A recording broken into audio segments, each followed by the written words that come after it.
Ladies and gentlemen, it's Thursday. It's September 21st.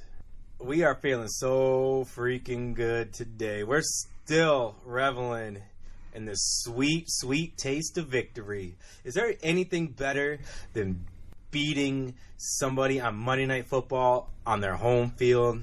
I don't know. Maybe a playoff victory. We don't know too much about that, but we're feeling real good.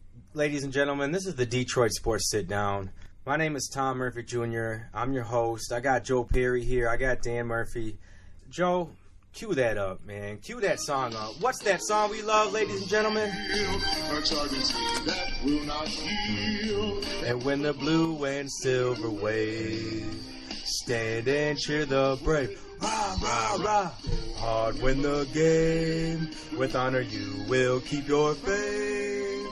Down the field and gain a Lions victory. Here we go. Go Lions! Oh, baby. We are 2-0. We are 2-0. I don't remember. We can cue it back. I think there's only one person sitting at this table that said that the Lions will be 2-0 at this point. Am I correct in that, or is that? I thought I said that, didn't I? You said 0-2, Joe. Oh, 0-2. I thought I might have been misremembering things or something. What did you say, Dan? What was I said 1-1. 1-1. And what did I say? Did I say 2-0? Did I say the Lions will be 2-0 at this point? I feel like I did. Yeah, you definitely said that. I feel like I did. And you know what? Feels good. Feels good to be right. Feels good for the Lions to be 2-0. You know what they say, if you're 0-2, you ain't going to the playoffs. Your season's pretty much almost done. Like 13%. Yeah. One team did last year, I saw that. 2-0. The Cardinals and the Giants are both good teams, you know? Like, I don't think they're I don't know. good. Hey, no, listen. I'm saying, like, maybe historically or, you know, like, at least in years past. I mean, the Giants, they got 2 Super Bowls. They're, like, the only team that can beat Brady. They're the only team that beat Dallas last year, and they beat them twice, you know, not counting the playoffs. They're a team that's just always around, always in it. And when you go into New York, and it's Monday Night Football, and you put on a show like that, and the Cardinals... Yeah, they're looking old. They looked busted against the Colts. The Colts, that was a really tough watch there. Thank God I only saw parts of it on Red Zone. You know, Exactly. I wasn't sitting there watching the whole Cardinals-Colts game. But my God, was it's sluggish, man. For what it's worth, right now, as we sit today, going into Week 3, we've beaten 2 teams that, in the past few years, have been good teams and could still turn it around because both teams had good defenses, should have some semblance of a good defense as the year goes on. I would think for both those teams. Both the offenses, though, pretty shaky. Bad. But our defense held and didn't break against those. So where are we at right now, though, you think? Dan, I'll start with you. How big is 2-0 right now? Well, 2-0, I mean, it's huge to start 2-0. I think it's 60% of teams that start off 2-0 make the playoffs. And like Joe said, if you start off 0-2, I think it's 12%, 13%, something like that. 1-1 somewhere in the middle. To make the playoffs. To make the playoffs, exactly. But all in on this being a great team yet. I think the Cardinals are a bad team, and I think the Giants, they're not a very good team, especially offensively. I mean, just that offensive line of the Giants is absolute putrid. Ziggy Ansah had 3 sacks. And we saw the Giants, I mean, they put up 3 points against Dallas, only put up 10 points against the Lions. I just don't think they're a very good team. I don't think going back to last season, I don't think they've scored over 20 points a game in, like, going back halfway through last season. Yeah. Like, I mean, it's 8 or 9 straight games. They're pretty bad. I think it's more than that, to tell you that. You know, they have pretty much no running game. The offensive line's not looking good. Oh my God, did Ziggy Ansah he just dominated. Abused Eric Flowers. Like, it almost wasn't fair. I got it, man. 3 sacks, but he could have had 30. He was using every pass rush move in the book on him. He lifted Flowers right off the ground on one of those bull rushes, man. It was just Flowers had no business being out there. Yeah. What impressed me most was actually being able to run the ball, especially on the road. And to actually outrun our passing. That's what I was going to say. How about that? How about winning a game with more running yards and passing yards? Like that? Yeah, you're exactly right, Joel. I can't remember the last time that's actually happened for the Lions. I don't even know if we were, alive back then. But I was going to say, Barry Sanders probably did it a couple times, I would think. But man, I'm sure it's been to do that on the road is very impressive. That's what impressed me most of all about the game. To be able to rely on, your running game. Well, the thing was they stuck with it. Yeah. It's not like they were gaining a ton of yards, run after run. They were getting 2 yards here, 3 yards there, 1 yard there, but they stuck with it. They didn't get away from it and say, well, okay, it's not real successful right now. Let's just stick with Stafford. They stuck with the run because they didn't want to get in a situation where they're getting into third and long situations where, the Giants pass rush can just get after Stafford and beat them up. Yeah. And fortunately, they had the lead, which allowed them to do that. And they closed it out too at the end. And they normally don't do that. Ever close out the games running the ball. Yeah, and that was impressive too. And what really impressed me was the complete effort. We won on all facets of the game. We had one turnover. Stafford threw that pick, but I swear to God, that should have been hands to the face. He got jabbed right in the eye. They said it was incidental contact. If that was Tom Brady, Aaron Rodgers, Drew Brees, that's a 15-yard foul. That frustrates me that the Lions, I don't think they always get the respect that they should deserve, because how come it harkens back to like Jordan and like just superstars getting, you earn those calls. What the hell does that mean? Rules are rules. Exactly. Like you don't earn calls just because you're good. That's what I'm saying. If that was Brady and he got like jabbed in the eye, that's hands. Like what else is hands to the face? Like he got jabbed in the eye and he threw a pick. But what happened? Defense comes out, gets a pick right there, and then we capitalize. The Lions capitalize on that interception, and that's what I was most impressed about was the completeness of this game. And you guys aren't going to believe me when I say this, Jim Caldwell. Because I'm so critical of him, because when the team makes mistakes, when things aren't going well, when the team looks disorganized, it's Jim Caldwell, man. This is on the head. It's on the head coach. It's on the head coach. He should be fired. This team isn't disciplined. They're making the same old lines, making the same old dumb mistakes. Fire the guy. Well, look, this team came out and they didn't make mistakes, and when things did happen, they came right back. And this team, they were in control the whole game. They looked like a team that had poise. They had control. They had discipline, and you had guys stepping up and making plays. And Slay. So you have to, Slay. Slay was all over the field. So one guy, and then I just want to finish. I just want to say, like that's what it is. Like I got to put this one on Caldwell and say, good job, coach. Mm-hmm. Because I've been critical of him, and I was critical of him all last year. But Monday night, he looked like a man in control of a team that's in control and ready to win games. Mm-hmm. That is a good point. The whole team did, every aspect of the game we did do well, and you don't see that from the Lions. Yeah, so, and even when things were starting to turn a little bit, the Giants punted, and it was 17-10 at that point, and Agnew got that 80-yard punt return. Yeah. Hey, that put the game away. That was huge. And that's what it was. That's the other part, because special teams were so rough last week, especially in the first quarter, first half. And it was a complete 180 because special teams were so huge for us, man, between the punt return. And how about that field goal, that 56-yard field goal by Prater, which that's what you're seeing that. You see a bounce like that as a Lions fan. And you're like, really? Did that? You got to rewind it. You got to rewind it and watch it again and be like, there's got to be a holding call. There's something happened. There's no way that 56-yard field goal just bounced off the goalpost. They hit the front of the crossbar and then bounced over. And weirdly, too. Like, it hit some kind of weird football bounce and, curved around inside the... And it's just like, at that point, you knew, you felt it. You're like, things are going our way, man. Mm-hmm. You know? It's a weird feeling. It's a weird feeling for a Lions fan when things are... Yeah, going your way. Yeah. And we did. I mean, look, last year was starting to set the scene where, we lost the last 4, but we won all those games coming back. And how much fun was that last year, having all those comeback wins, to start the season. And we're starting to see it again now, where this team is winning games. Now, are they ready to get over that hill?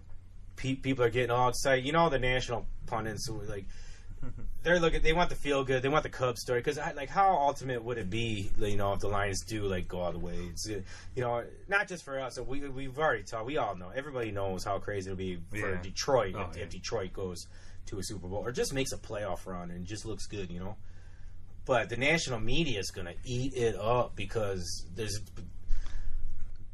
we're not even the Cubs were always lovable losers, The Lions, they're like everybody's punching bag, Jay Leno, Letterman, it just nationally the Simpsons have made jokes about the Lions, man. It never stops, The Lions are. Maybe I should make a clip of that one. Yeah, everybody ripping on them. Oh God, maybe it goes if we on do and on. good. Yup. It goes on and on, man, and we've always been the punching bag, but so it just felt damn good to watch that game Monday night in New York, and just see the Lions just win and win well and be in control. And not only that, to see the Giants play like the freaking Lions. Man, dude, these guys, how do you get you score a touchdown, you get a penalty for taunt. I think the dude was grabbing his junk and gets a penalty. And then they take that penalty, kick it out of bounds. The Lions are starting on the Giants' 45-yard line, That's Lion stuff, man. Yeah, you're right. Or going up for a 4th and 1 and jumping off sides, man, stuff like that, throwing Eli Manning just throwing passes overhead, dude. An interception went off one Lions player and into the hands of another, stuff like that is happening for us this season, So far, it's 2 games, but sometimes luck is luck. But sometimes you make your own luck too. It's being in the right place at the right time. You're right about that's that. What Killebrew said. I saw something with Killebrew this week. Miles Killebrew, the safety for the Lions, and last week he had that interception against Arizona, and it just bounced. Well, that one didn't bounce in his hand. He caught it, but Glover Quinn, they were both kind of about to collide, and Glover Quinn did such a pro move, and he kind of stepped off. And then Killebrew just comes right in his hands, takes it for 6, And then he's saying, he's like, I was just where my coaches wanted me to be. I was playing my position. I was in the right place. And when you're in the right place, good things are going to happen. He's exactly right. And then you have a pro move with Glover Quinn, realizing that he's going to catch his ball and take it to the house. I'm going to ease up. Maybe somebody who's not in the right place at the right time just smash it. They just smash it in together and injure each other. Yeah. But that didn't happen, and then it pick 6, and then this week same thing, man. Just guys being in the right place at the right time and making plays. And so a lot of that's on coaching too. It is. I mean, that they got a great coaching staff. I know you're not a big Caldwell fan, but I said it before the season. There's something about having the same coaching staff year after year after year. I mean, it helps. It's tough for quarterbacks. It's tough for defenses. It's tough for any player to learn a new defense or a new offense year after year after year.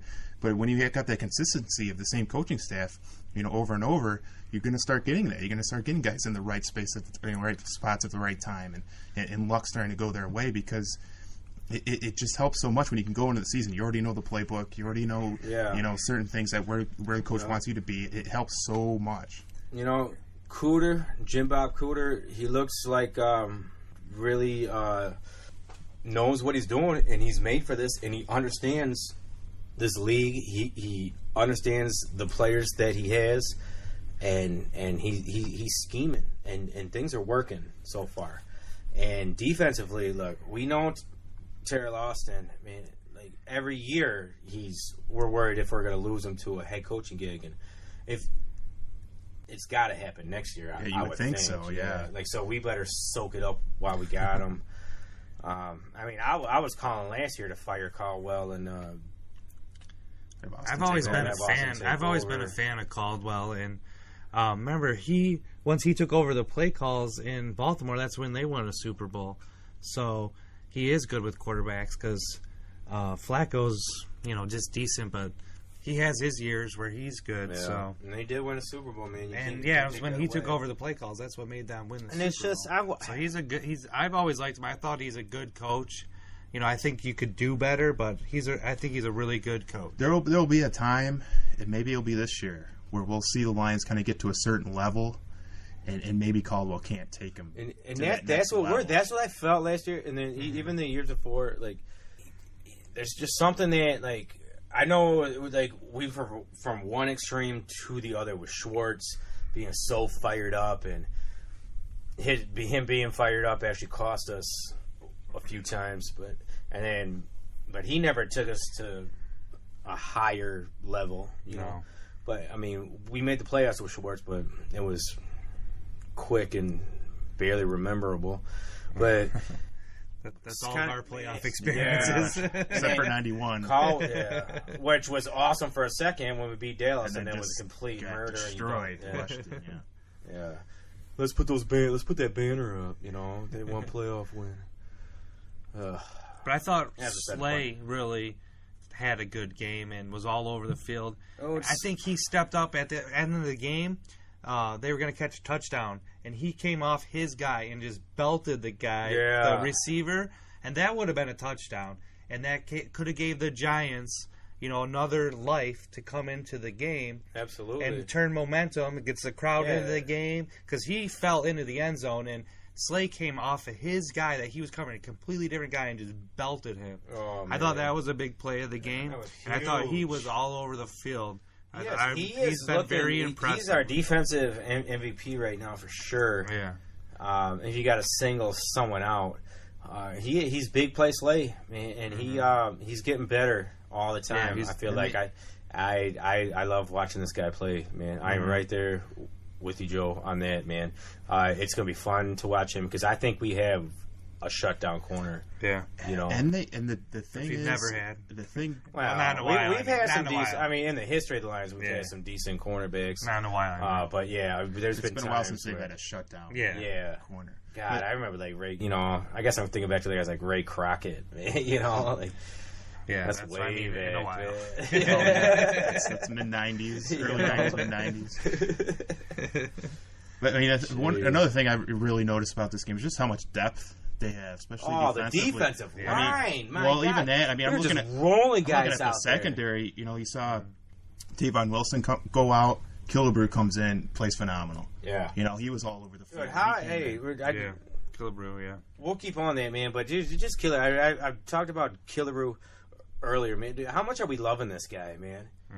Like, doesn't he just seem like a Detroit and like go to work guy? Kid comes in like lower round draft pick, humble dude, just going out there and just making plays and working hard. Like, and then you see him in these interviews, man, and he's humble, but he looks like a playmaker.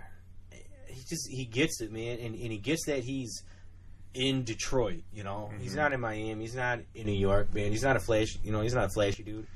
He understands blue collar, go to work guy. Yeah. And I think this guy's gonna be like a Ben Wallace type soon one day. Maybe not that dominant or like that, but like a guy that Detroit fans are gonna just cling on. Once he gets his opportunity, he's gonna take it. Yeah.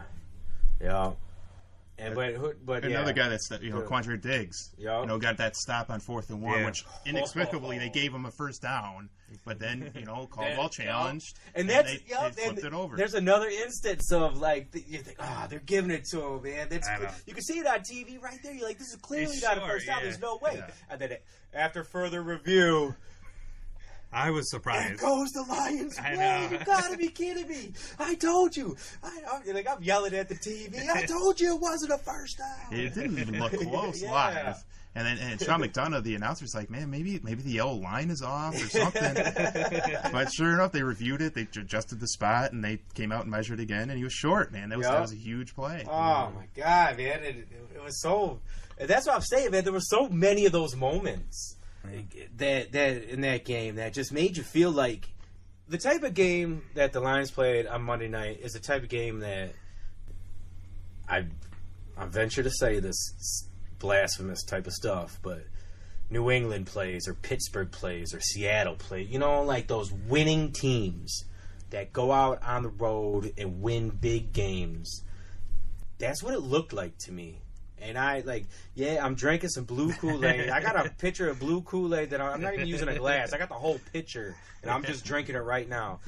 And I'm not calling Lions Super Bowl or nothing, but I've been a Lions fan since... You were live. I'm trying to think. I think I've really watched my first Lions game when I was 6 years old, so 1986. And there's been a lot of times where I've been this hyped up, this excited. But I'm right up there right now with this because I see something brewing. I see a general manager that I trust. I see a coaching staff that I can trust, and I guess I'd like. It's funny that I trust the offensive and defensive coordinators more than I trust the head coach. But hey, look, if Caldwell can captain the ship here, keep guys out of trouble, keep fights from happening in the locker room, keep challenge the right, throw the challenge flag when it's the right time, not take the wind in overtime. If you're at Chicago and you're in overtime and you win the coin toss, let's not take the win. Just make if we can see the head coach steer the ship right, let the offensive and defensive coordinators do what they do, and let Bob Quinn keep bringing in the right people. Late good draft picks. Two draft classes in a row that have performed phenomenally. And what's the formula for winning teams, man? Draft, good draft. Late draft. Richard Sherman, I believe, was a 4th round draft That's pick. what wins you. Tom man. Brady was a 6th round draft Late pick. good draft. Antonio Brown was drafted in the 6th round by the Steelers. That's what makes her. You could go on and on with those, man, and we're seeing it, man. But it is. Are we getting ahead of ourselves? Of course. But look, we're Lions fans, man, and we deserve to revel in this because there's only a few teams that are 2-0. There's only 3 teams in the NFC that's 2-0, and there's only 1 team in the NFC North that is 2-0, and it ain't the GD Packers, man. The gosh darn Packers, dude. It's the Detroit Lions, baby. So let's love it for a minute because you know what's going to happen, man? A big test. A big test is coming, man, at the Atlanta Falcons, who are one of those other 3 teams that are 2-0. They're rolling in like a freight train because this is a pissed off team that is on a mission. If there's ever been a team in the NFL that's on a mission, it's got to be the Atlanta Falcons. Oh yeah, for last year's Super Bowl. Yeah, for dude, sure. could you imagine?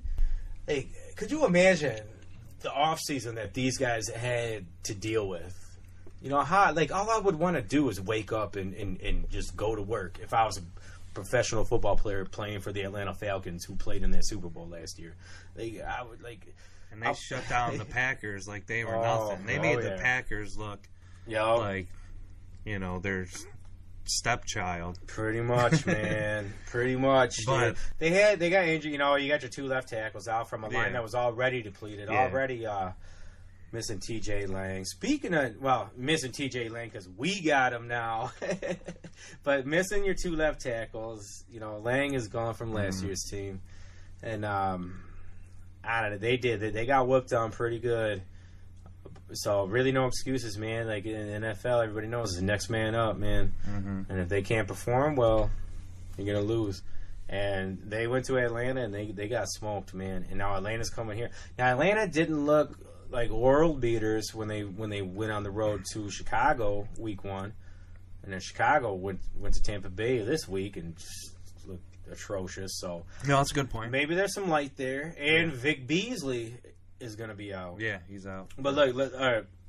I'm sorry. We're actually getting ahead of ourselves because we do want to talk about TJ Lang. We got a little clip from TJ Lang that we're going to play about this.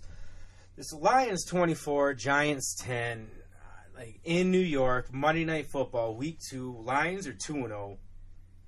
We're going to talk about Atlanta in just a minute, but this is TJ Lang after this sweet, sweet victory. We knew it was going to be tough. Obviously, not a perfect game for us on offense. But obviously they've got what we felt was one of the top defenses in the NFL. But our defense, just like last week, did a hell of a job. Special teams, hell of a job keeping us in the game, and we were able to make a few big plays on offense, which ended up being the difference for us. So always great to, the game didn't go as well as we wanted to, but always great to go out there, 4-minute situation, take majority of the clock off, not really let them get a chance to make a comeback. So hell of a team win for us. What does it say about this team, and what does it do for your confidence when you're able to get all 3 phases clicking like that, each one pick the other up? Yeah, it's great. I think it's been a couple weeks in a row now that, we haven't got off to the best start offensively or really sustained a great start, but our defense is doing a great job of keeping us in ball games, keeping us with the lead so we can kind of keep the playbook open, not get one-dimensional. And it's team football, man. It's the biggest team sport there is. One area of your team's not clicking great. The other, 2 hopefully pick you up, and we've had that throughout the first 2 weeks of the season, and it's a great characteristic of our team right now. Every team is different. Every year is different. This is an example of growth. You guys get a little confidence, go back home now, another tough test.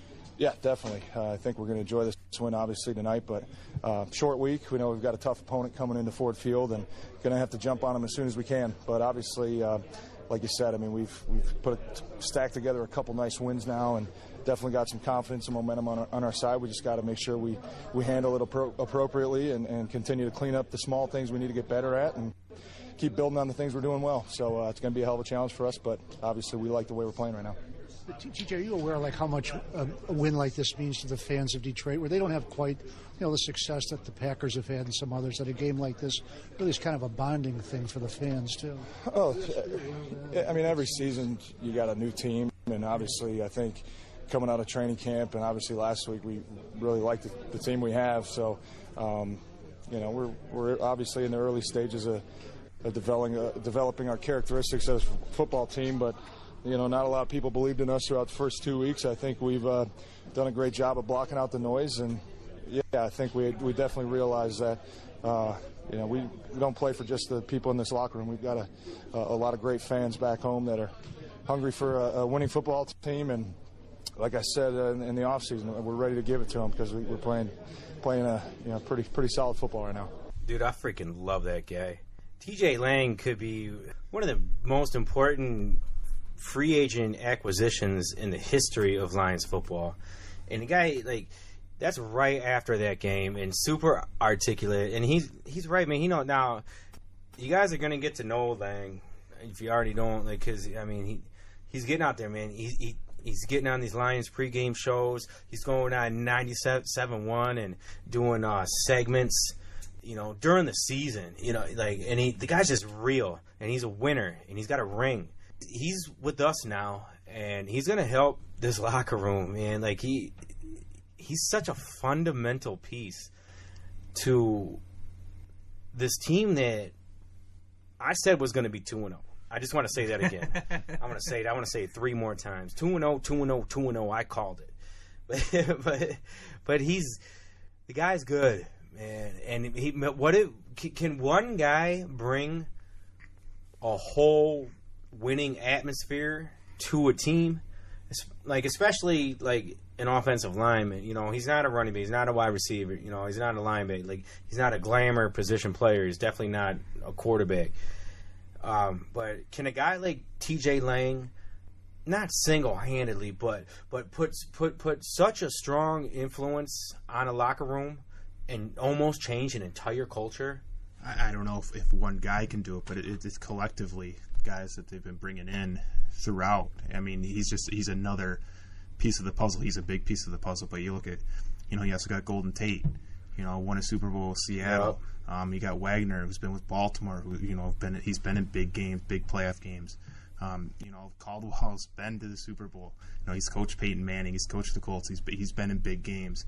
So all these guys are a part of it. And obviously Bob Quinn's, the guy bringing in these guys. He's with the Patriots. Probably the greatest organization, greatest run in the history of the NFL, if not possibly history of sports, in terms of what they've done. So I think it's a collection of guys that they've brought in, and Lang is a big piece of that. Yeah. I agree with you 100%. I think you even said it better than I would have. Now, Joe, one guy I don't think can change it, but like Dan said, exactly, you need multiple guys to be able to do that. But he obviously helps. It's to have someone like that's won a Super Bowl on the line. It doesn't matter where you are. You won a Super Bowl. He sounds like a smart guy. He sounds like he's a leader. So, yeah, it definitely helps. Yeah. Joe, do you think the fact that he played with Aaron Rodgers for so long, that there's things that he can teach Matt Stafford? Or Matt Stafford is like a seasoned veteran as it is. You think he's in the locker room taking advice about what T.J. Lang used to talk to Aaron Rodgers about? Or do you think they're just trying to develop their own chemistry and he's not even talking about his days back in Green Bay? Probably not about quarterbacking, but maybe about the offensive line or blocking schemes, stuff like that maybe that they've discussed. But I don't think how to quarterback, how to throw the ball or stuff like that. I think they probably discuss that, and it helps. Just to go with that point, I agree with you. I don't know if it's so much T.J. Lang, saying, hey, this is what Rodgers would do in this situation. I'm just sure there's certain things that T.J. Lang has picked up, in his time with Green Bay and just his time in the league, that he can show the offensive line, that maybe he can show Stafford. But if you want to talk about Stafford, kind of becoming, more like Aaron Rodgers, you can see it. You can see it in these games, the way he's running for first downs. Yeah. The way he's caught the Giants having too many men on the field, so he runs the team up to the line and snaps the ball, gets a free play. He knows it's going to be a penalty, so he takes a shot down the field. Those are things Aaron Rodgers does and is known for doing, and Stafford's trying to do those things. And Stafford's it's part of the development of Stafford, and it's a joy to see, because he didn't have a big passing day. He only had 122 yards, but he was 15 for 20. You didn't even notice it. I didn't come away from that game thinking, wow, Stafford didn't really throw the ball that much. Yeah, you're right. I was really kind of shocked when I looked at the stats. Because he made the plays when they were there, when he needed to. He was 15 for 21. I mean, very efficient. Not big gain plays, but plays he took when they were there. They needed 5 yards, they got 5.5 yards. Things like that. And like I said, I think he had 2 plays in that game where he ran for first downs when they needed it. Yeah, he had 23 yards, 3 carries. Yeah. So I mean, that's speaking of. Look, I already checked myself on Caldwell. I got to check myself again with another guy that I've been super hard on. If you guys are fans of the show, I know what you're going to say. You know where this is coming, man. Double E, baby. Eric Ebron, man. Played a game, man. Made big catches. Yeah. What do you guys think about Eric Ebron's performance Monday night? I think we talked about it last week, too, kind of looking ahead to this Giants game, that they were probably going to take away Galladay, take away Jones. Jones did have a nice back shoulder catch for the touchdown, but that was the only catch he had. That they were going to have to do some things more over the middle and take advantage of that. I know the Giants had one of their linebackers out. Yeah. I thought Riddick might do a little bit more than he did, but Ebron stepped up. And those were the 2 guys we said. Ebron and Riddick were going to have to step up for them to be successful offensively, and Ebron did. He stepped up. And made up for last week. Last week was terrible. Yeah, hopefully this isn't like a flash in the pan type deal, man. If we can get some sustained success out of him all season. Yeah. Whew. And Adubla stepped up. He, you said a running back needed to, and I think he did. He had 5.1 per carry. Yeah, he looked pretty nice good. run. I think he broke off a 31-yarder. Yeah, at the end there, they kind of put it away. Yeah, but he looked Still, good, he man. looked- yeah. And you know, he looks confident. 34 yards. They need to get this running game going, and they had a semblance of it this week, man. Like they did. They were getting some holes. The line was looking. Now, Greg Robinson, we always got to check in on Greg Robinson. This was not his best week. No. Things were looking rough. This was They have a everything we good feared D-line, with him. Showed its ugly But head. again, Stanford Penalties. wasn't getting murdered out there though, and this is a solid defense, man. Like Yeah. so there were some holding calls. There was some he got beat a few times. There were Every some call should have been a holding call. There were Not everyone, but he had a lot. There were some issues, man, but it wasn't like red alert, like he definitely wasn't Eric Flowers out there on the other side, like, So hey, we'll see where that goes. Let's look ahead though, like, because things might be a little bit easier for the Lions because defensive stud Vic Beasley is going to be out. He's going to be replaced by a rookie on defense for the Falcons.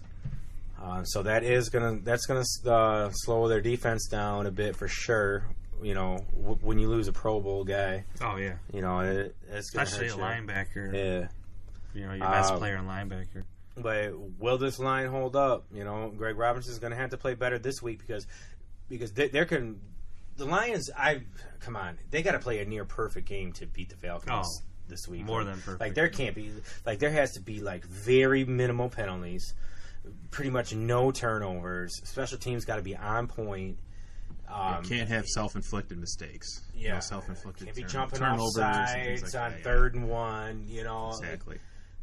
So we'll see. We'll see where this team is at for sure. This is, if you want to get super ahead of yourself about 2-0, then you're going to get really focused on this game because week 3, you go 3-0 and you beat the Falcons, then people are really going to be talking about the Lions now. And if they put up a performance, if they dominate, then people are really going to be talking now about, because the NFL, man, look, the Lions, 50 years, never won one playoff game. 50 years, one playoff game, everything since 57, was the last time we won a championship, and that was pre-Super Bowl.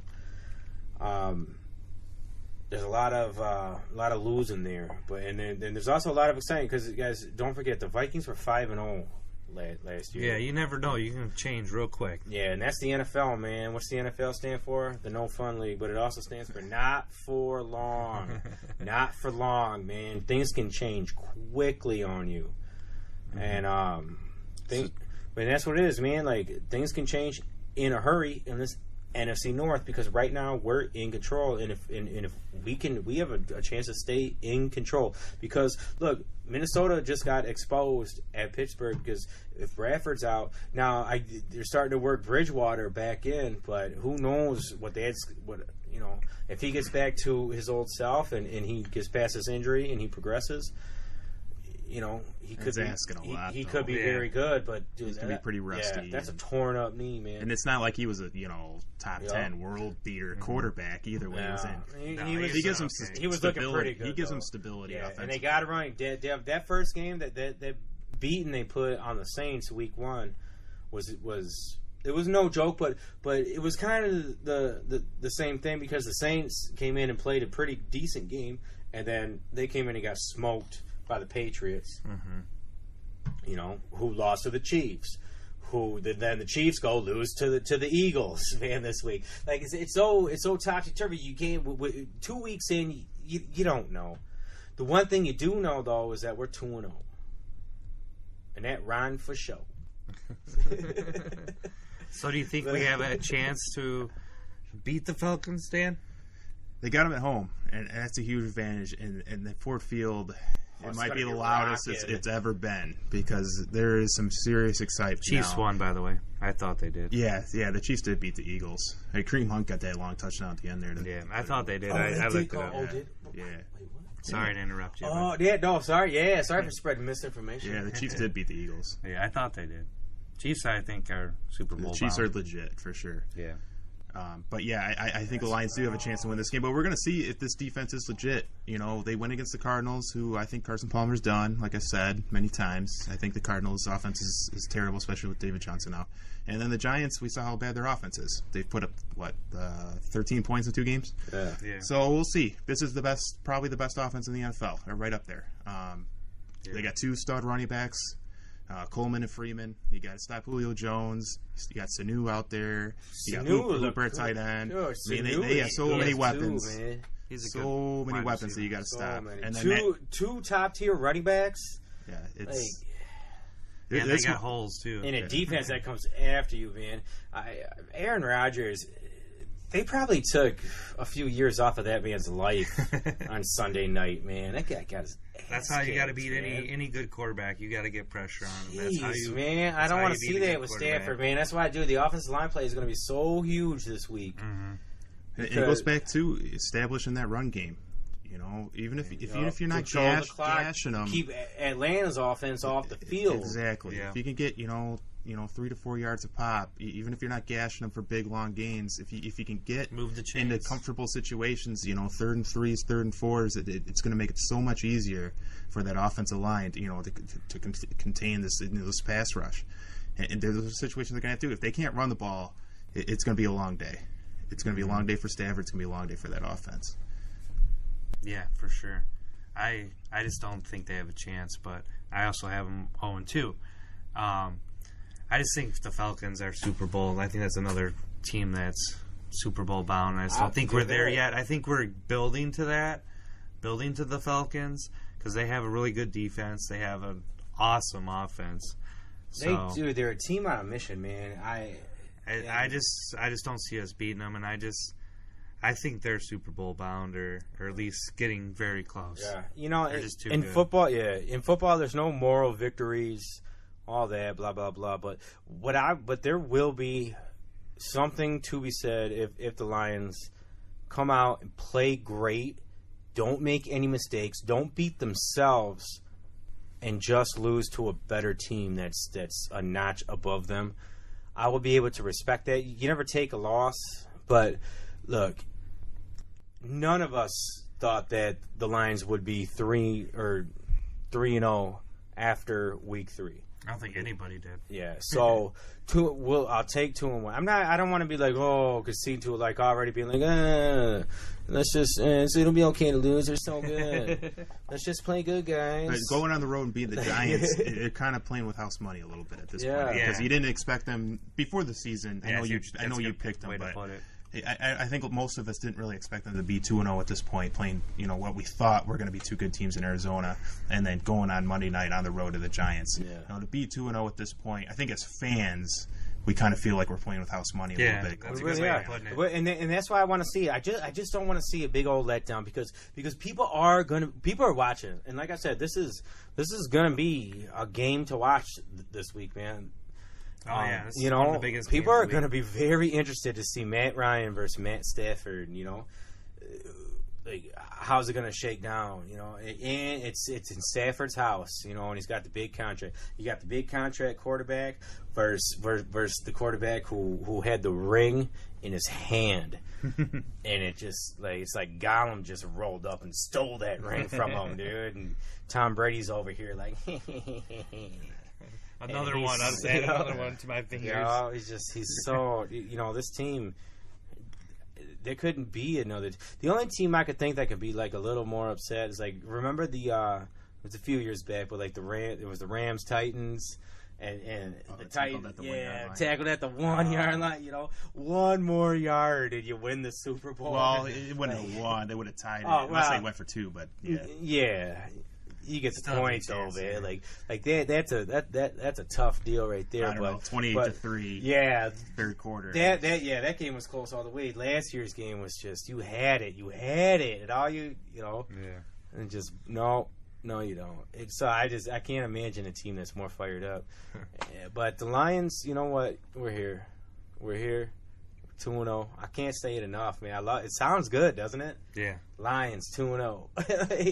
Because as a Lions fan, especially at the beginning of the season, you know, like the beginning of the season, because the NFL draft is the Lions Super Bowl. You know, that's the most Lions fans get hyped up, and then it's pretty much all downhill from there.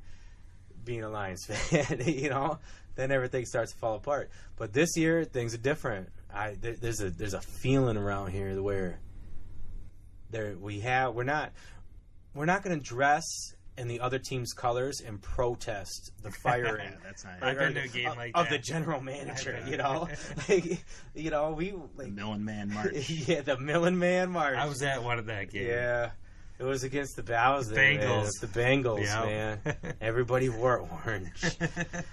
There were bags over their heads. God, man. Like that's real stuff. Like that really happened. I think you said they were going to be 2-0 that year, though, too. Oh, probably, man. But put that in perspective. That's another thing. Hey, I was super excited when we drafted Joey Harrington. All right, man. I had a Joey Harrington jersey, man. Well, he looked good in college. Man. Yeah. But just another thing, just in terms of being excited right now, we waited so long for football season. It was such a long winter with the Red Wings and Pistons being terrible, and then we were excited for the Tigers, and then they were terrible. So we finally get to football season, and now the Lions are 2-0, Michigan State's 2-0, Michigan's 3-0, and we're going to get to some college football next. Yeah. But all the teams are combined 7-0 right now. It's a great start for local teams in football right now. I'm going to slow that train down on Michigan, though, man. We're going to get to that. We're gonna get to that because we got a lot to talk about with this Michigan Wolverines football team, and we're gonna do that next. This is the Detroit Sports Sit Down. And they break Ty Isaac over the left side, over midfield. Nardine puts a foot to it. It's got the distance. It's high enough, and it's good.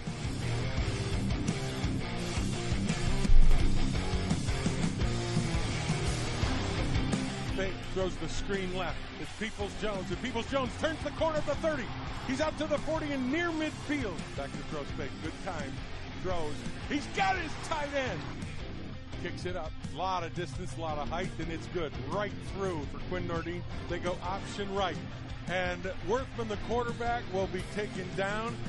Good snap. Falls down. Kick is up. Lots of distance. And the kick is good. Way to go, and good from a long ways. Good snap. Kick is away. Big, high spiral. Peoples-Jones back to the 22. Breaks it around the left side. Got some room. He's at the 40. He's at midfield. Breaking over to the right. In front of the Air Force bench. Down to the 30. Down to the 20. And down to the 5. And into the end zone. Touchdown. DPJ.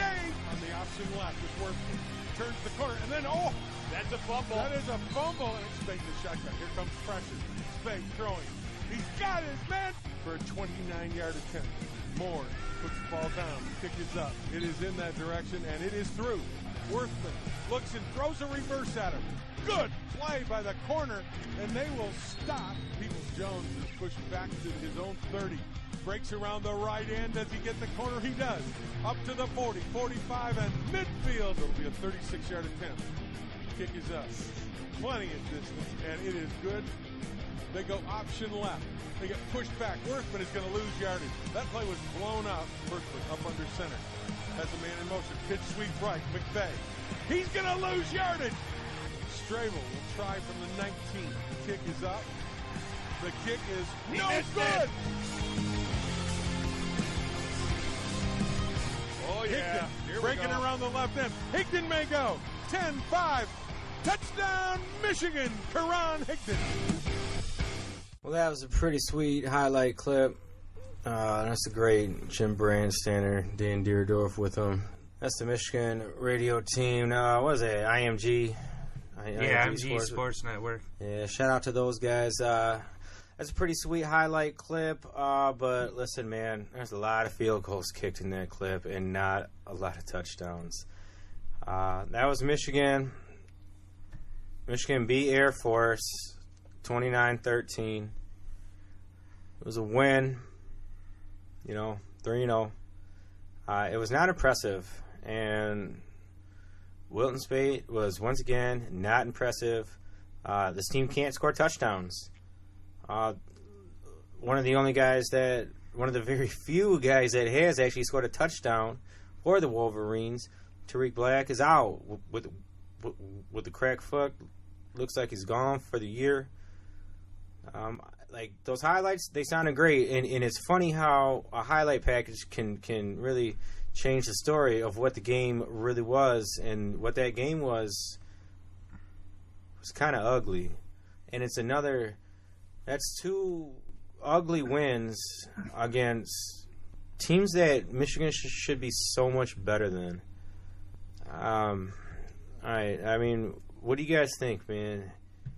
Is this team good? I mean, they're good. They're 3-0. They're number 8 in the country. But are they good? They're good. Are they great? You need to be great to go to the playoffs and win the national championship. I think it's still a long season. They still have some easy opponents, so they can maybe start building towards that. But, yeah, I think they're good but not great. Well, the biggest thing I took out of this game, I was able to go to the game this week, and the thing I noticed the most was the offensive line. I thought the offensive line would be able to dominate against Air Force. A team that should be bigger, stronger, just more athletic up front, and they just could not establish anything in the trenches. The running game could just not get going. We've talked about with the Lions too. It's like if you get in these third and long situations, it just puts your offense in such a difficult situation. When you put Speight, it allows whoever it is, the defensive line, to come after you and just kind of pin their ears back and come after you for pass rush. And Speight's not real comfortable in those situations. He's not real comfortable against the pass rush, and he's still continuing with these overthrows. He's still inconsistent. Turnovers, and it's just looking like Speight's not the guy. And it is, and it's scary that we're depending on our two most important wide receivers are true freshmen, and now one of them's gone. Grant Perry, yeah, he's been efficient, and then McDoom, I really thought he was in for a special season. I'm not a fan of McDoom at all. Speight hit him, I think, with a touchdown in the end zone, and he did not try for the ball. I think he could have put a lot more effort.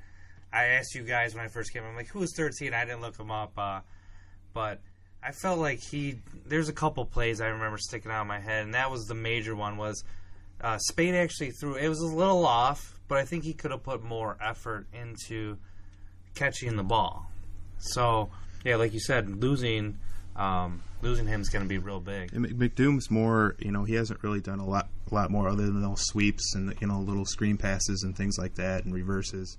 Outside of that, he's not making like big catches or coming over the middle and making big catches or anything like that. He's kind of been like a one-trick pony so far, and we haven't seen him develop into being like a true wide receiver. He's kind of a specialty guy, but he's a guy who's going to have to step up.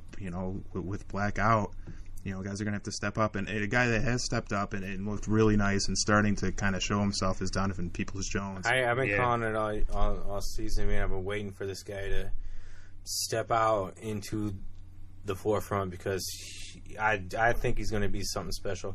It's hard to, you're talking about an 18-year-old kid, man, like who life can go in so many different directions, especially when it comes to college football players. But I think we really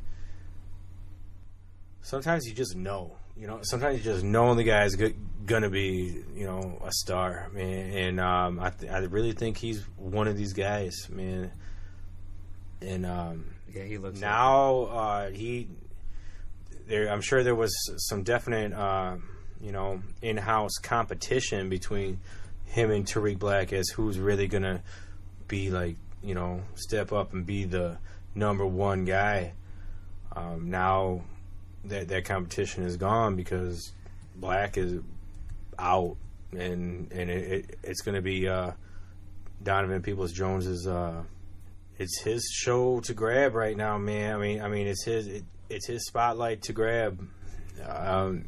If he wants it bad enough, but that's a lot of pressure to put on the shoulders of a freshman with a quarterback who's floundering right now, who is just, he's almost getting like worse each week with Wilton Speight. Like I'm losing more and more confidence in this guy every time I see him play, and it is so concerning because if I'm sitting there watching on TV, Dan, you were at the game the other day. I ventured to say you're feeling the same way. What is Harbaugh thinking? What are the offensive coaches thinking? Getting in Harbaugh's ear, like what's going to happen, man? Because if this guy just keeps overthrowing people, keeps not being able to make the pass, make the right call, the right read, and if we keep going into the red zone and kicking field goals, this is going to be a mediocre season. Yeah, for sure. And there was a play, coming towards my, end zone I was sitting in.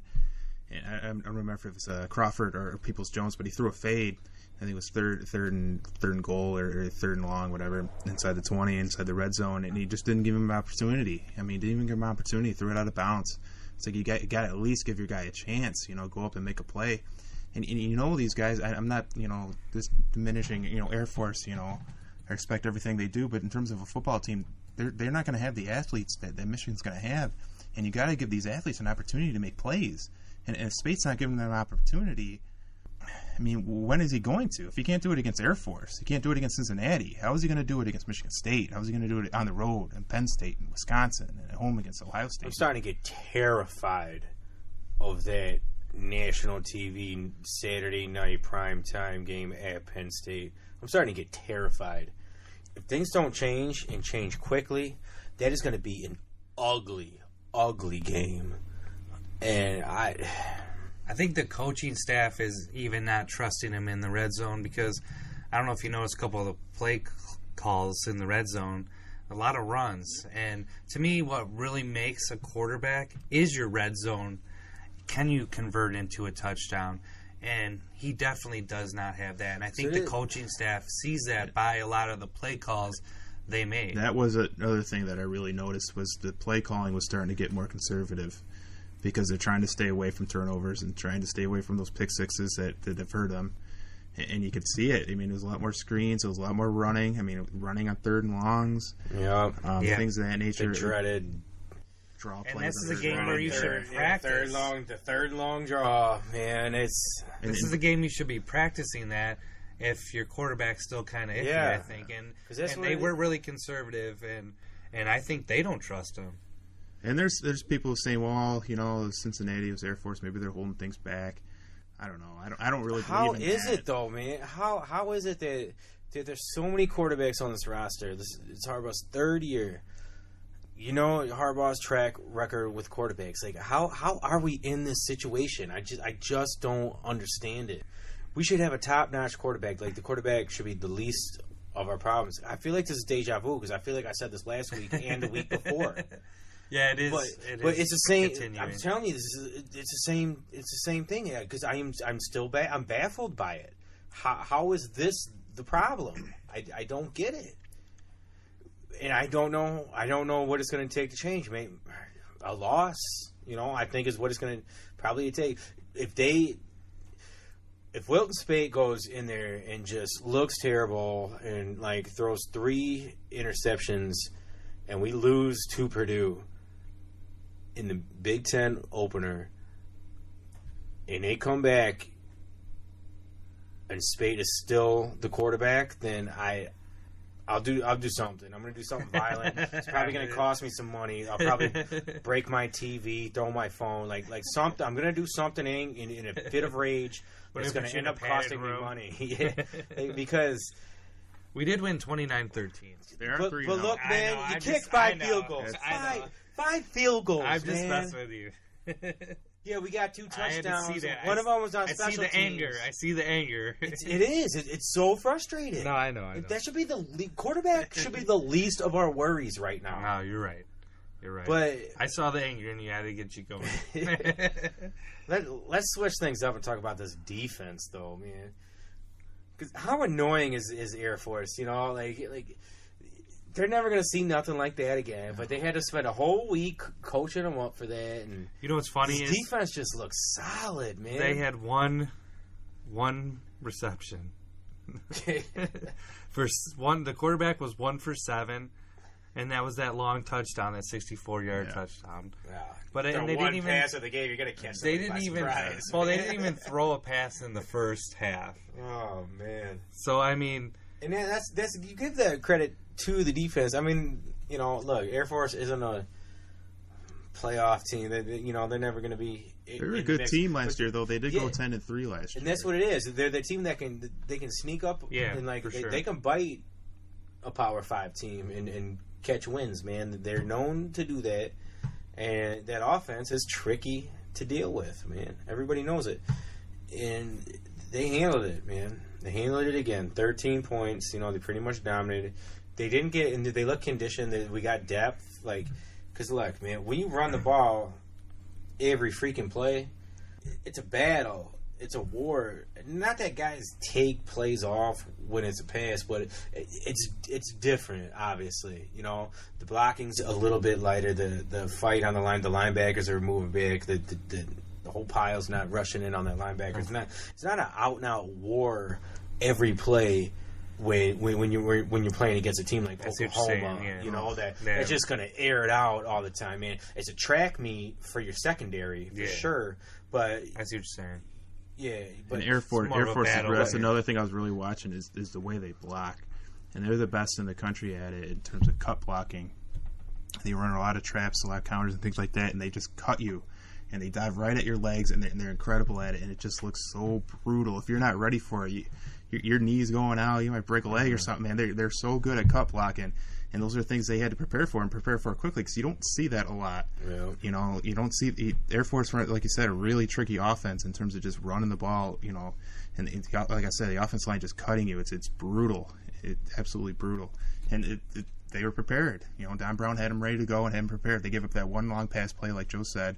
But other than that, they shut them down and gave Michigan a chance. And like they needed to shut them down because if that defense didn't perform, they were going to lose that game because, like we talked about, Michigan's offense just looked terrible. Yeah, I want to make an analogy or a comparison, I guess, because I saw a clip, a little quick thing that Richard Sherman said today, cornerback of the Seattle Seahawks. You know, and the defense is always going to be there, but the offense is obviously struggling. Out there in Seattle, they didn't score a touchdown against the freaking 49ers, man, or whatever. What was it, like 12? I think they went 12-6 or 12-9, yeah. Yeah, they scored a touchdown. Yeah, whatever, man. They just missed an extra point. Yeah, is that what it was? Yeah. Well, it was either way. That offense is struggling out there, and Richard Sherman said it today, and you wonder about this. It's going to be different in college as far as like the arrogance. You're not going to see anybody from Michigan's defense say something like this, but Sherman said, like, look, we know it's on us as far as the defense. We know we're the part that's going to get us there. He basically said we know the offense sucks, and it's on us to do what we got to do. Is that kind of what we're in for this season, where the defense needs to be so dominant to completely pick up the offense? Or is this something where this is still like quote unquote preseason for college, and the offense is we're gonna, like you said, open up the playbook and all that and really start to get things going? I think it's the former. I think we're gonna have to ride this defense out. I mean, what do you guys think about the play calling? I mean, Jed Fish called most of the plays last year, and he went to UCLA. He's gone. You know, Tim Drevno and Pep Hamilton are like co-offense coordinators now. You're not seeing kind of that creativity that we saw last year. You know, you saw that like that train I formation, and you saw Khalid Hill getting all these touchdowns, coming out of the backfield, either running or catching the ball.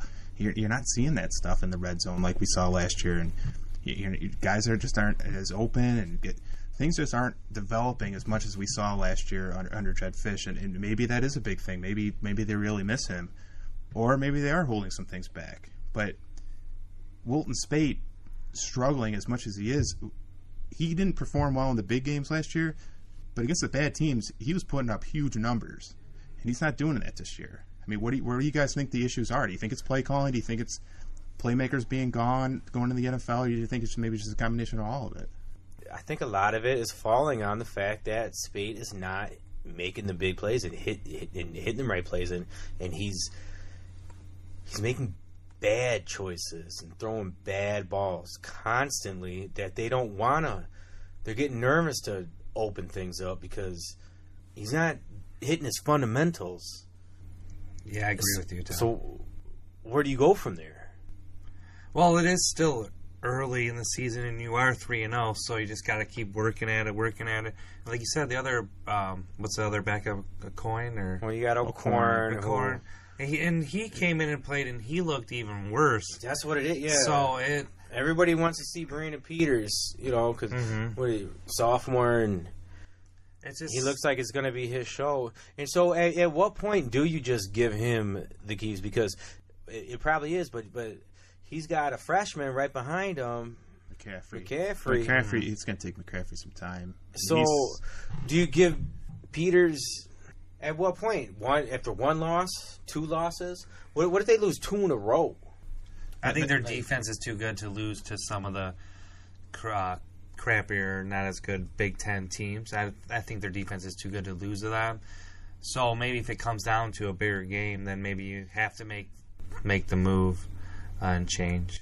Purdue's not going to no slouch, man. We thought they were going to be before the season, but they're 2-1. Their loss was at Louisville, where they only lost by a touchdown. They went out to Missouri and beat the hell out of them. Yeah. I think their defense can carry them past, the lesser teams in the Big Ten, but to beat the better teams in the Big Ten, Wisconsin, you're going to need Penn State. You're going to need your quarterback. Michigan State right now. We're going to get to them soon. Yeah, even State, because State is good. So better than they were, at least. And I figured they would bounce back. Look, so all right, I'll say where I'm at, because I am, man. I got a lot of Michigan fans on my Facebook. Anybody that has is wearing a Michigan shirt or any type, or has the Michigan little banner over their profile, I'm friending. I'm trying to friend all of them, man. And so I got a lot. I get a lot of opinions, man. I'm in a lot of those fan groups and such too. And I know Dan, you are too. And there's a lot of you got a lot of people saying you got to just stay strong and hang with the team, and we're tired with all this negativity. And then you got the people that live in the real world that are looking at this like, yeah, this is 3-0, but Florida ain't looking that great. Cincinnati is not good, and Air Force is not good. As far as we're trying to get to the playoffs, right? Yeah. Like Cincinnati ain't going to the playoffs. Air Force ain't going to the playoffs. Florida, maybe somehow, but they don't look that great. Not, yeah. They're probably not getting there. They're probably not even going to contend in the SEC. I think Georgia's about to run away with that. But SEC East, that is. But point being, we played 3 teams that we should have won. We should have won. And I'm not happy with the way we won. And I don't think that we've shown that we're that great of a team. We're not a great team. And that's why I asked, are we good? We're good. We're 3-0. Well, 2 aspects they're good in. That's special teams and defense. Yeah. It might, if you can and we're running the ball too. I mean, they didn't run the ball well. Not that. Hey, the first 2 games we ran well though. We did have 190 yards rushing. Ty Isaac's looking good, man. 190. I like Ty Isaac a lot. He finds the holes. Yeah, he finds the holes. We had 190-yard rushing. I mean, they 169 passing. They had some runs towards the end when in garbage time too. But in terms of just consistently run the ball. They got stopped behind the line quite a bit. Yeah. And like I said, against an Air Force team that they It should have is. been We able got to a young dominate. line. We got one, thoroughbred up there, but for the most part, it's kind of a young line, and I guess you're gonna go through your growing pains and stuff. But we'll see, man. I think it all comes down to Wilton Speight right now. To be the best. It really does, man. It really does. I think this season hangs out. Like, the defense is good enough. This, like you said, the special teams, win with Quinn. Win with Quinn. 5 field goals, man. How about this kid, though, man? Are you confident, man, if it does come down to, Michigan, Ohio State, 2 seconds left, big house, 120,000 people losing their mind, another million watching it, another 40 million watching it at home, because it's the game of the century again, the game of the century or the week. But yeah, is Quinn gonna make this kick? I think Right we down all the at this middle. point have confidence in him. I mean, he's a superstar. He really is, man. There's nothing wrong with having a good kicker. Oh man, They Dude, can win you some games. Everybody clowns the kicker until they need him, man. Exactly. But we're not clowning. Hey, dude, he's the MVP right now, man. Pretty Yeah. much, as far as I'm concerned. Yeah, he was the player of the game. Yeah, sure was, man. So, I mean, that's where we're at with Michigan. I think, man. I think that's pretty much where it's at. Defense is good. Special teams is good. Tariq Black is. It's gonna be tough, man. That's a tough loss, but look. Next man up. Yep, next man up, man. There's a lot of athletes on this team, man. There's a lot of guys that can get out there, run fast, and catch the ball, man. Who's gonna seize that moment? And we're gonna find out real quickly against Purdue, because I believe we're gonna have to score some points, man. I think Purdue's gonna put some points on the board. I'm gonna call it right now. Michigan's favored by 10 on the road, and I haven't taken Michigan yet to cover the spread. Well, I think I did on the radio, but like in real life, I haven't taken Michigan yet because I'm scared of them. I'm scared that they can't put the points up. I like the way that they win close games, but I'm not taking these huge spreads. In 10 points on the road at Purdue with this unproven offense. And a Purdue team that looks good, and that crowd's gonna be rocking, and it's one of those nice. It's gonna start getting dark right towards the fourth quarter, man. If it's a close game, there's gonna be so much energy in that place, because Purdue, they've been starving for. They had Drew Brees played there, man. They've been in some big games, man. Like Purdue, they're not like. When you think Big Ten football, they're not the first team that comes to mind, man. But they've got a decently proud history, Yeah, they're I would solid say, team. as far as like at least like being in the mix, being decent, being around. If there ever was a trap game, I don't even know if this is even a trap game. I don't think it's even. I think it's past the point of even being a trap game. This is a game that is a legitimate concern for Michigan, I think, at this point. But being a 10-point favorite on the road, I'm gonna take Michigan 27, Purdue 24. I think Michigan wins a close game, and I think win with Quinn, man. I think it's gonna come down to Quinn kicking a big field goal on the road in a hostile environment, and he's gonna hit it, and Quinn's going to be you're going to carry him off like Rudy. It's going to be on the front page of the paper the next day. Yeah. And that's what I'm saying, man. I think Michigan's going to win. I think it's going to be close. I think it's going to be 27-24 Michigan. Yeah, I agree. I think it'll be a close game. I think Michigan will pull it out, but I think it'll be a 7-point game. I think their defense will get another interception, touchdown, or something, because that's what they do. So I'm going to give them a 7-point win. Close game, but they'll pull it out. Defensive touchdown. You got a score? Score-wise, I'll say 23-30. I think Michigan wins, but like you guys said, I think it's a close game as well. I think Purdue covers the spread, but I think it's going to be lower scoring. I think I'd say 17-13 Michigan. I think it's going to be low. Yeah, I think it's going to be a lower scoring, defensive battle. I think Michigan's defense will step up and shut Purdue down for the most part. Purdue might make a few big plays here and there, but I think Michigan's offense is going to struggle again. But I think the defense will do enough. Special teams will do enough. Notre Dame will make a big field goal here, where he needs to, and I'll say 17-13 Michigan. Well, there you have it. This is the Detroit Sports Sit Down. When we come back, we're going to get into a very nostalgic game for me, which I really can't wait to talk about this because Notre Dame is coming into Michigan State for a primetime game. And the last time they got together at Michigan State for a primetime game was one of the greatest days of my life. And we're going to talk about that, and we're going to talk about this game coming up. Detroit's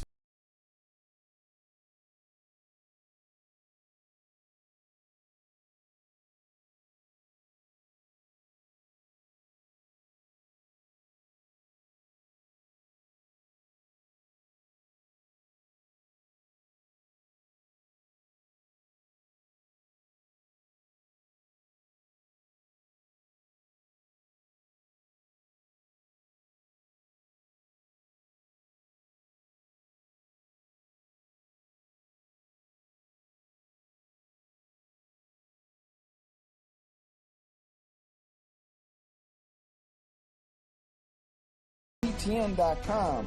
Here are 3 things to watch in the Notre Dame at Michigan State game. Number 1, tough defense. Michigan State had just 11 sacks all of last season, but it has 5 through the first 2 games of 2017. How good has the defense been? The unit has allowed just 3 points all season, and of the 3 touchdowns yielded by Michigan State this year, none have come against the defense.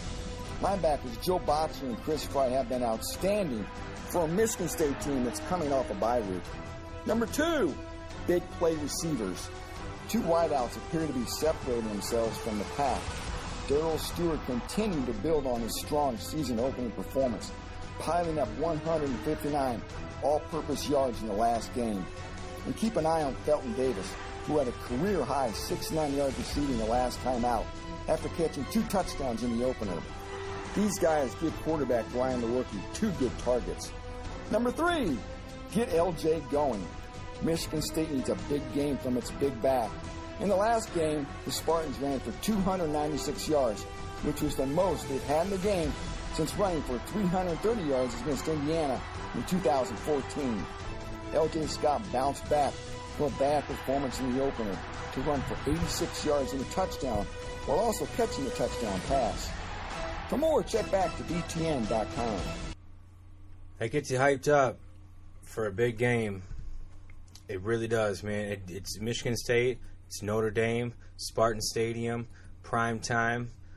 Not ABC, it's on Fox, but ABC is usually the highlight game. But it's on Fox. It's 8 o'clock Saturday night, and it's Michigan State, Notre Dame, 2 storied programs. Falling out a little bit of hard times. Notre Dame, Brian Kelly consistently on a flaming hot seat. Michigan State has been a powerhouse the last 5, 6, 7 years. Fell on some real hard times last year, but had a huge win at Notre Dame last year, and that was before everything kind of fell apart for various reasons. It was a great game, but this one, that was at Notre Dame Stadium. This one is at East Lansing, and it just reminds me of a game that I was at in 2010. The famous Little Giants play where the game, oh man, it was just like this one, but except both teams were highly ranked, both teams were filled with stars. Manti Te'o was on the team for Notre Dame, Was his girlfriend there? Or? His girlfriend was not there. I believe she was. I think she may have been sick at that point. Or she's getting better. Yeah, I don't know. I'm not. She was in recovery. Yeah, I'm not sure how far along the catfish was at that point, but there were some serious stars on the other side with Kirk Cousins, Le'Veon Bell, just to name a few. But that play, the Little Giants, the fake field goal to win it in overtime, that was one of the greatest sporting events that I have ever been to. Because college football it's my thing, man. When it comes to the atmosphere. Like the atmosphere, the band, like so many people, and like the fans, like Lions fans are diehard. Like NFL fans, they love their team, but they didn't. Obviously, the pride with the city and all that. But when it comes to college football, now I didn't go to Michigan or Michigan State. Go Grizzlies, and go Northern Michigan Wildcats. It's a long story, But I love Michigan. I love Michigan State slightly less. And to be on at that game in that atmosphere, I knew like Michigan State-Notre Dame. That's a huge part of college football. Am I right, guys? Like, especially recently, but it is a big part of football. Yeah, it is, man. Like that's a big game, and I think despite the way things shook out last year, and the fact that Notre Dame and Michigan State aren't like two teams that are talked about like that are probably going to go to the playoffs or have major seasons. There's a reason that this game is primetime national TV under the lights at Spartan Stadium, and I think the Spartans have been through a lot lately as a football program. They have experienced some serious highs from, pretty much dominating Michigan for about 7 years, winning a Rose Bowl, being a part of the first college football playoff. Now, that week leading up, that whole month leading up to that game was so great for the Michigan State program. The actual game itself, not so much when it comes to the playoffs, but this team, we're going to see now. We're going to see if D'Antonio is going to be able to right the ship, and get these guys really playing. They're 2-0. They're making plays on offense against inferior teams. The defense looks really good. They look like a traditional, last 10 years type of Michigan State defense right now. Again, like you're playing two MAC teams, but Bowling Green and Western are not pushovers. Obviously Western. I mean, look what they did going out to USC. They didn't win the game, but they were damn close all the way through. They did not play nearly as good. I think there could have definitely been some type of letdown. Like you go all the way out to the West Coast, you get that close to a win, then you can come back. I don't want to make excuses for Western, but Michigan State put it on them. Man, they basically dominated them, and I thought Western was going to come in and punch them in the mouth, and I thought Western was going to win, and the score wasn't like super dominant. But the game was. Michigan State's defense was dominant in that game. Absolutely. How much do you think now? Obviously, Michigan State is 2-0, and then had the week off last week. Which, why are you having a week off? I know. Like I remember reading a while back there was something with Alabama. They were supposed to have something going on with Alabama, and then things got like canceled or changed around, and they just ended up. They never were able to fill like this game because they had to change. They changed something else around. I don't know. I wish I remembered exactly what it was, but there was some oddball like scheduling situations, and it just kind of turned out that they had a bye week in week 3, you know. And do you think that'll hurt the team or help? Because they did go down to, I don't know if you guys saw this on social media or whatnot, but the team went down to Houston for, you know, in amount of time, and spent some time like working together as a team and like helping out down there with the flood, hurricane victims, you know, down there in Houston. And you think that does that help, or like do you think Notre Dame will have a bit of an edge because they played what turned out to be a pretty tough road game at Boston College? They pulled out towards the end and you know, started coasting, but for a long time Notre Dame was neck and neck with Boston College last week. So who do you think has the advantage in that respect? I think Michigan State for sure. Having that extra week to prepare, giving D'Antonio and that staff time to, you know, put a defense together to stop Notre Dame, I think that's a huge advantage for Michigan State. And then you add in the fact that it's at home, it's at night, the stadium's going to be rocking. I think all the kind of, you know, outside advantages kind of go to Michigan State going into this game. And you talked about them going down to Houston and, you know, helping out with the, you know, hurricane relief and stuff like that.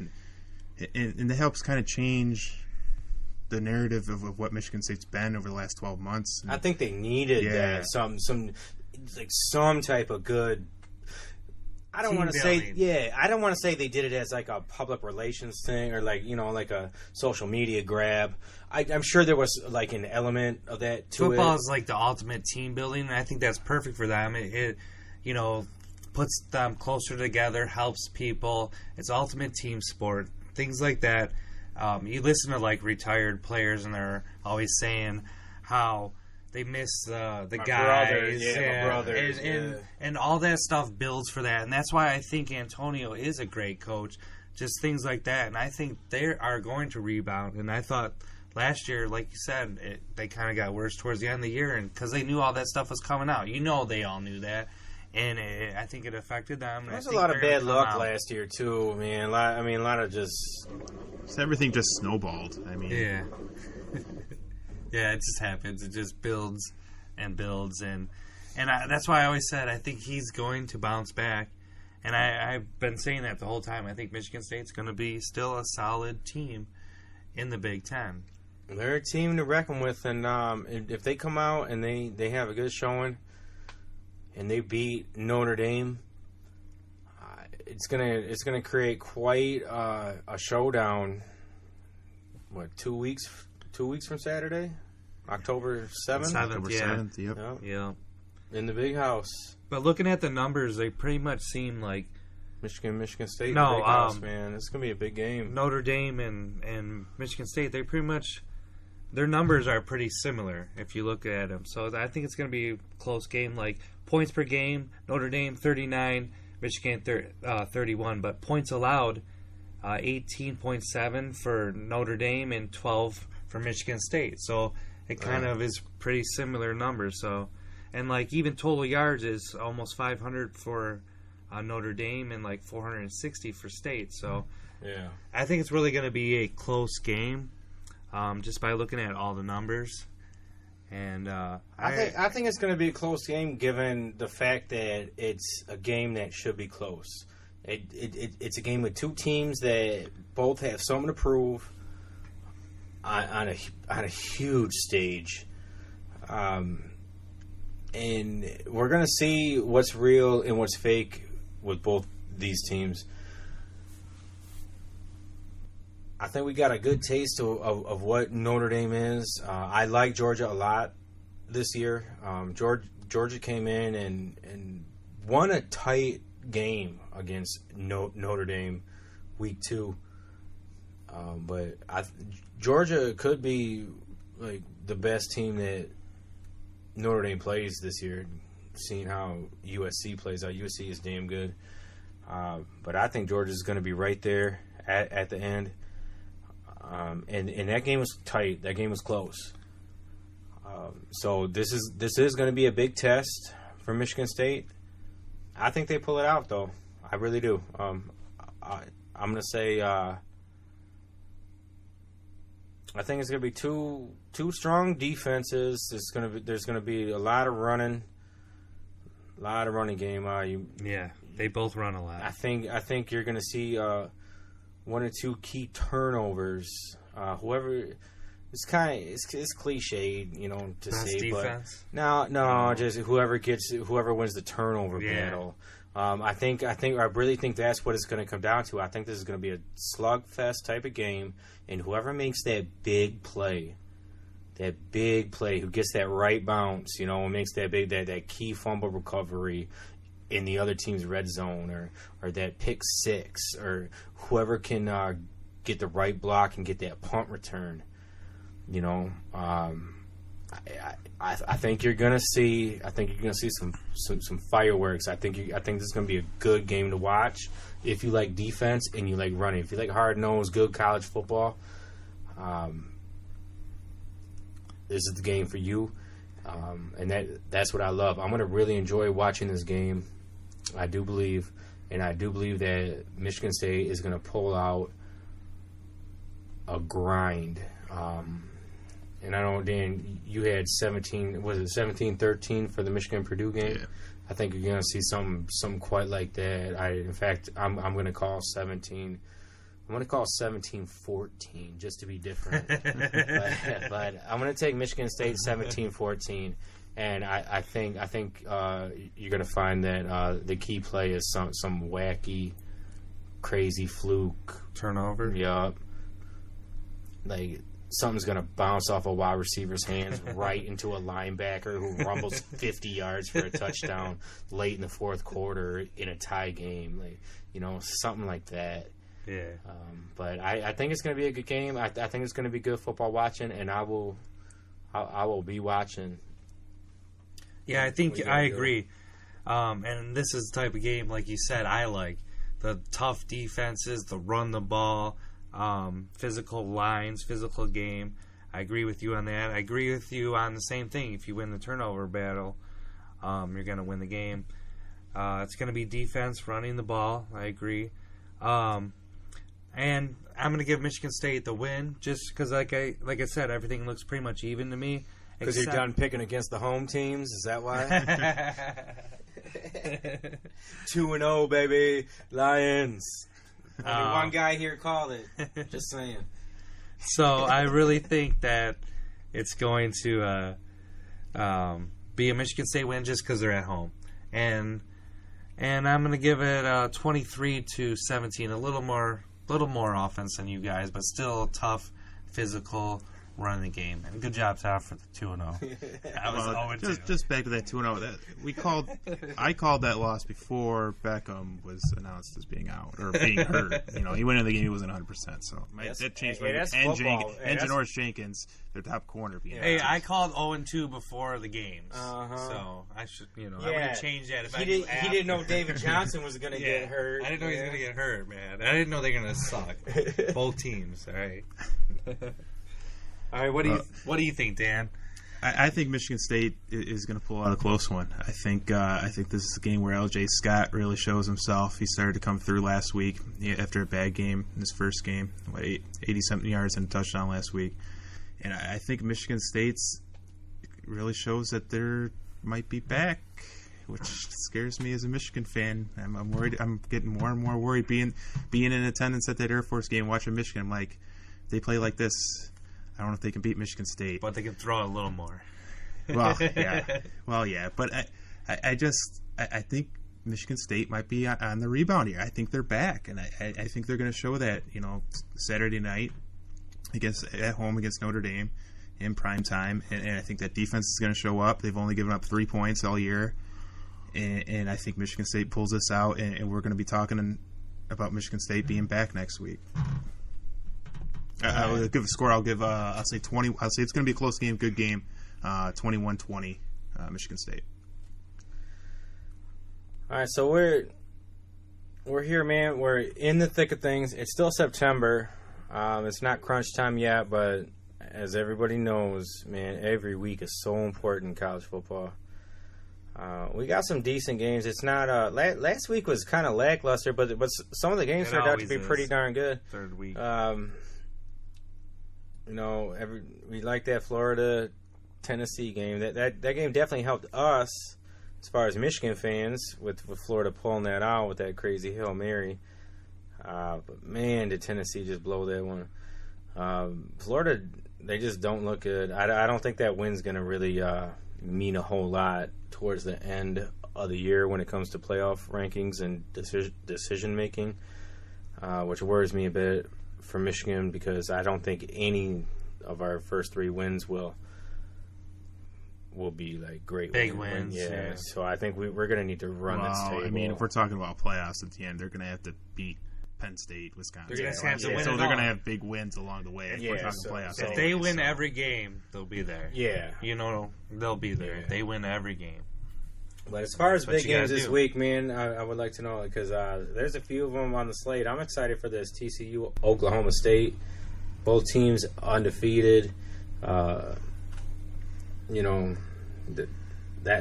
a good one. You got the one I'm looking forward to is Penn State going to Iowa that night. Yeah. We saw what happened to Michigan when Michigan was a top 5 team, went to Iowa last year and got upset. I mean, Iowa they step up for the big games, especially at home. They kind of an 8-9 win team every year, but those big games, man, they jump up and bite a big team, and this might be one of those games. And Penn State is getting 13. 13 give me on Iowa. the road at night. Iowa. I'm all over the Iowa. 7:30 ABC. Oh, really? Game. Yeah, give me Iowa. I already said it too. I'm taking Iowa, man. I'm going to take those 13 points. Oh yeah. And I think Iowa can step up now. Penn State is damn good. They are. Man, they are damn good. But look, man, Michigan was that good last year when they went into Iowa. They had a defense that the whole defense got drafted in the first round last year. It feels like like Michigan's defense, man. Like just everybody got drafted last year, and we still went into Iowa and lost because of Wilton Spade. But that's so. Is Penn State? Are they going to suffer that same fate? I don't know, man. I think they're pretty damn good, and we're going to see how good they are. But I think Penn State will win. But I'm going to win. I'm going to take those 13 points. Yeah, straight up they'll win. It's going to be a good football game. Yeah, I think straight up they'll win. But Iowa plus 13, you have to take at home at night. Yeah. Oh man, another night game, ESPN at SEC.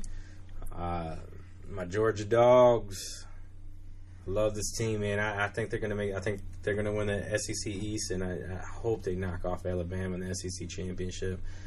They're gonna take on a team, Mississippi State, who just murdered LSU. Down on LSU. Yeah, like where do these guys come from? They weren't even ranked, man, and they jumped all the way up to 17. Where is that game at, Tom? Georgia.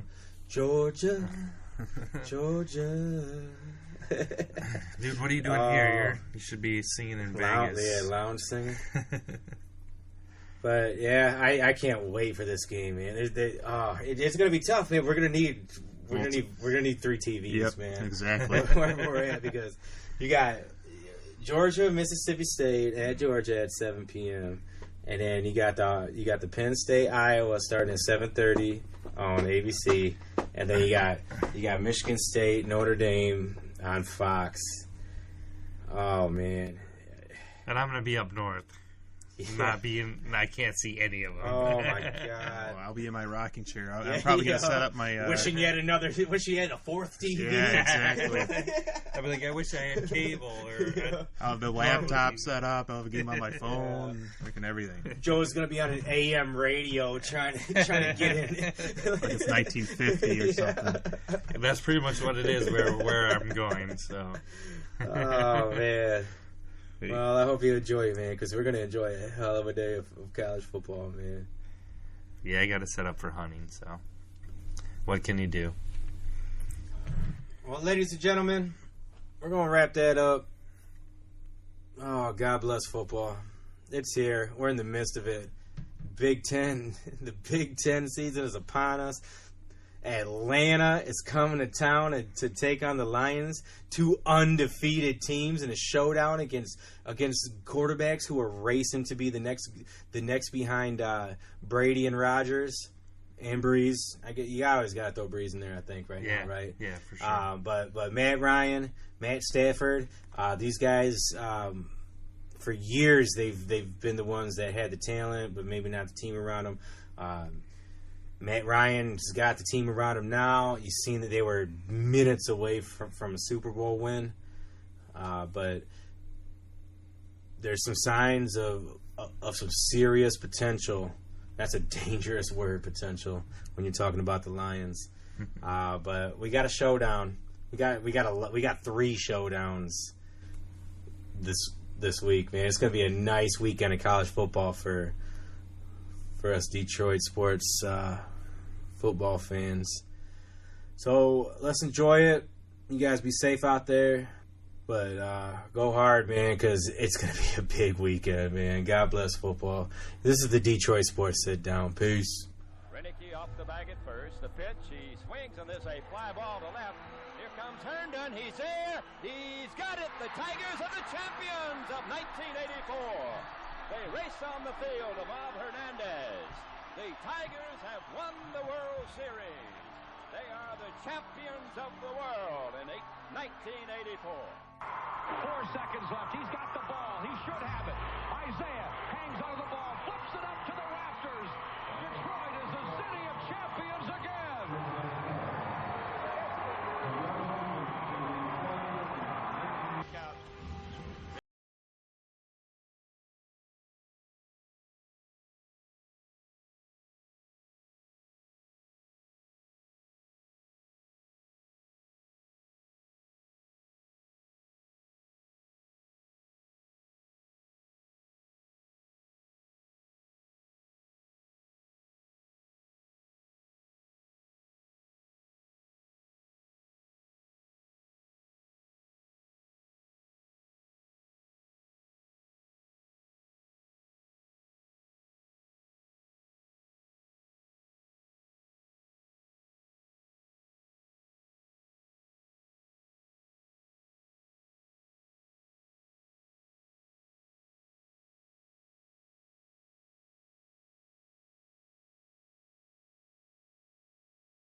lost the handle. Tinsley Miller.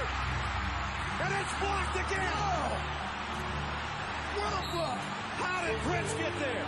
What a block. I didn't think it was any way possible for him to get second. The 1-0, swinging a fly ball, left field and deep. It's way back! The Tigers are going to the World Series! 3-run walk-off home run! Oh, man! Odoji has around third! He's into a box-seat at home! The Tigers have beat the A's 6-3, completed a 4-game sweep in one of the greatest turnarounds in baseball history. 10 seconds to go.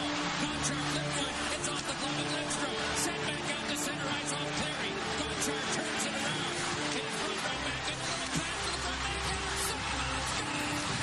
And that's it. The Detroit Red Wings, for the fourth time in 11 years, are the Stanley Cup champions. One last marvelous play.